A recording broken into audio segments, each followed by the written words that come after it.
Hey, Shalom, Sister Kate here, hanging out in one of my favorite spots in the shade, enjoying the view. It's been a heck of a week. It's been a heck of a couple of weeks, actually. But the latest revelations, the latest Biden, COVID directives, and um, the ensuing hysteria have really, I didn't want to get involved because all sorts of channels are talking about all sorts of things, and it's very, very obvious, especially to Americans, that the government doesn't have the right to tell private organizations how to treat their employees short of the general welfare. So yes, the federal government can say if your private company is getting tax money, then you need to provide, retirement or health benefits or whatever. And our society has figured a way around that with the contracting. And if you're a contractor, then you don't have to have benefits and so on. Excuse me. With all the voices about this pandemic, the vaccines, the illness, everything, so many of them are basing what they're saying not on science. They're projecting fears and doom and gloom scenarios onto what's really happening. And so you have to take everything with a grain of salt. You have to use your power of reasoning, if you have one, and take what's being said and then judge it against what facts are. So, and I've put this out in videos, and many other people have put this out in videos. Viruses mutate. It's a known fact that viruses mutate. That's why the flu comes around every year and has different symptoms and affects some people differently, and why if you've had it in the past, then your body has an immunity to that version and you get sick or don't get sick, but other people it affects differently. So we should not be surprised. I mean, in the videos I did on a possible upcoming pandemic, I talked about it, and there are books about it, and doctors are taught these things. So no surprise there. Also, the mutations can be either more serious or more mild, but you can't predict what they are. At least I can't. Possibly chemists know, according to how the virus behaves, whether it mutates up or down. And you certainly know it after it shows up by the results it causes. This is the season when the viruses act up. They act up in spring and fall. They get worse because of the temperatures, the sunlight, whatever. And so now it's a time to take more precautions, not less, even if you're vaccinated, because we're getting, indications that because of the mutations or whatever, the vaccines may not protect you. That there can be breakthrough cases, especially with people with serious comorbidities. And I was watching a video someone sent me by a doctor, an older gentleman, who said this, he calls it a bioweapon. Whether you think it was designed as a bioweapon or not, arguably you could say it is now, because it is infecting a lot of people and causing a lot of damage. And he said it was designed to kill off the frail and the elderly. Yeah, maybe. But you can see by the results of it that that is one of the things that has happened from COVID. It's affected different people. It's affected some young people, but by and large, young, healthy people have not been adversely affected by it. And I look at the military results, where I think the last time I looked, 27 people had died of COVID in the U.S. military. That's 800,000 soldiers, give or take. Every single one of them works out every day, gets fed well. So I take that as an example for the rest of the populace. The more unhealthy you are, the harder you could be hit by COVID.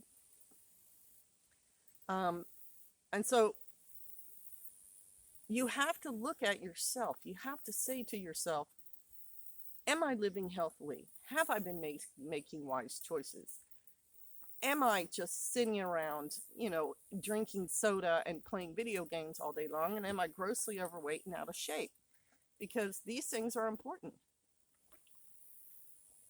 We're also seeing a pointed media blitz against unvaccinated people, which makes not that much sense when you look at it because of all the different variations of vaccinated people. Fully vaccinated, one-shot vaccinated. The unvaccinated are most likely to catch COVID when they're in and around it. If you've been vaccinated, supposedly you'll catch it, but it's 90% or 95% effective. They have a mild case and so on. If you've never had it and you're exposed to it, you're probably going to get it, especially this Delta variant that is easily transmissible, right? So how, if you have not had it and you're unvaccinated, are you a danger to anyone? Because you can't spread this virus if you have not had it.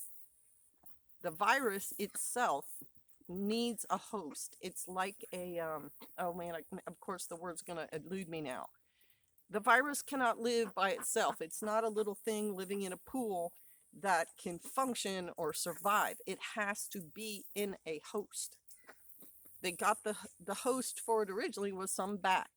And then they take it out of the bat and they keep it in some kind of medium and then they change it and they grow it. The scientists in the Wuhan lab changed it and grew it and changed it so that it could affect people, because this is a virus that was not transmissible to human beings. So the virus cannot exist without being in something else. It attacks the cells of whatever it's in and it changes those cells so that they produce more of the virus. So if you're unvaccinated and you've never had COVID, you can't give it to anybody because you haven't had it yet. The people who can transfer this thing are fully vaccinated people and people who have already had it and haven't been vaccinated. And there's no numbers. It's very hard to find any numbers online of what the percentage is for a naturally immune person to spread this virus. There's nothing. I think the only number I read maybe was 40%-ish. So what does that even mean? Like, we have to go back to what I've always said about a virus like this. In order for you to not catch it, you have to stay away from everyone. Vaccinated people are still shedding that virus. They can still infect other people in their family. When they're fully vaccinated and they go see their grandma who's in the nursing home and has, high blood pressure or whatever, they can still give it to her. The fully vaccinated means they're just not going to get as serious a case. And it's the same with partially vaccinated. Anyone who's had it it's possible for them to spread it. And it's going to be hard to detect it when you're fully vaccinated because you're only getting the very, very mild case of it. So, you may think you have seasonal allergies, and meanwhile, you're coughing and sneezing and spreading this thing around. So this whole media blitz about the unvaccinated in France, where they can't go to hospitals, probably you want to stay away from a hospital anyway, because if you're unvaccinated and you haven't gotten it yet and you go to a hospital where they're treating people with it, you're probably going to get it. But my husband made this point in a video today, and I reiterate it. What this looks like and what is being said online is you're probably not going to be able to go to a hospital for much of anything right now, for heart disease issues, for giving birth. There's a hospital, I forget where it is, that said we are no longer doing births at our hospital because we can't do it. And so that means, ladies, you're going to maybe have to have your baby at home. And that means for all you midwives, you may get really busy in the next year when hospitals are saying, if you're not vaccinated, we don't want you walking in our doors. I mean, you may be very responsible for your own medical care if this becomes a big deal in this country. And I think that's more dangerous than just people getting this virus or not. Because again, lots of people online have been shouting this from the beginning, and it's right. And I said it too. It's not that this thing is super fatal. It's not like Ebola, which is, 40 to 80% of people who get it die from it. This thing is still at like 1% or 3% fatality rate.